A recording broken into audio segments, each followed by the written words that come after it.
जगतो, कारण की आमचा इतिहास राजे छत्रपतींनी लिहिला, राजे छत्रपतींनी लिहिला. कोणी झुकत असेल तर त्याला सत्याची वाट दाखवा, जर कोणी झुकत असेल तर त्याला सत्याची वाट दाखवा, आणि जर कोणी नडत असेल तर त्याला मराठ्यांची जात दाखवा, आणि जर कोणी नडत असेल तर त्याला मराठ्यांची जात दाखवा, असे बोलणारे राजे छत्रपती संभाजी महाराज. प्रथमतः छत्रपती शिवाजी महाराजांच्या नावाचा अर्थ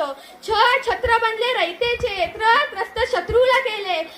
पराक्रमी ते शूरवीर, तिमिराज्याने चिरले, शिस्त प्रिय ते भारी, वाणीत मधुरता असलेले, जिजा उंच ते पुत्र,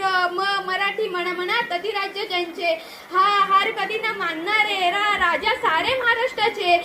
जनतेचे ते राजे छत्रपती शिवाजी राजे. छत्रपती शिवाजी महाराज कोणाला म्हणायचं? जो 65 किलोची तलवार वागवतो त्याचं नाव येसाजी, जो 2000 सैन्याशी एकटा झुलतो त्याचं नाव बाजी, जो हात तुटला तरी शत्रूशी लढत राहतो त्याचं नाव तान्हाजी, जो 8 तासात घोड्यात दिल्लीवरून पुण्याला घेऊन येतो त्याचं नाव संताजी, जो शत्रूच्या छावणीत घुसून शत्रूच्या छावणीचा कळस कापून आणतो त्याचं नाव धनाजी, जो ढाण्या वाघाला एकटा सामोरे जातो आणि त्याला उभा फाडतो त्याचं नाव संभाजी, आणि या सगळ्यांना एकत्र घेऊन स्वराज्याचं नंदनवराचं तोरण बांधतो त्यांचं नाव छत्रपती शिवाजी महाराज, त्यांचं नाव छत्रपती शिवाजी महाराज. आता थोड्या दिवसापूर्वी शिवजयंती झाली. ती शिवजयंती यासाठी साजरी करायची कारण की छत्रपती शिवाजी महाराज रान भारतीय राज्यघटनेचे शिल्पकार, ते लिहिले भारतीय संविधान, केला 14 तल्याचा सत्याग्रह, मन स्फूर्तीचे केले दहन, केला 14 तल्याचा सत्याग्रह, मन स्फूर्तीचे केले दहन,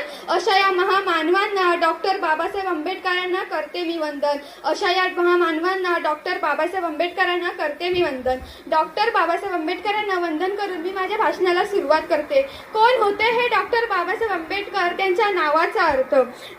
बाणेदार ते स्वभावाने, बारकाईने अभ्यास करणारे, साधक ते बौद्ध धर्माचे, हेतू ज्यांच्या सर्वसामान्यांच्या विकासाचा, बदल समाजात घडून आणणारे, आनंद सर्वसामान्यांच्या जीवनी आणला, बेधडक सत्याग्रह केला 14 तल्याचा, डगमगले नाही संकट आल्यावर, करते समाज उन्नतीचे, रचयिते भारतीय संविधानाचे, असे होते डॉक्टर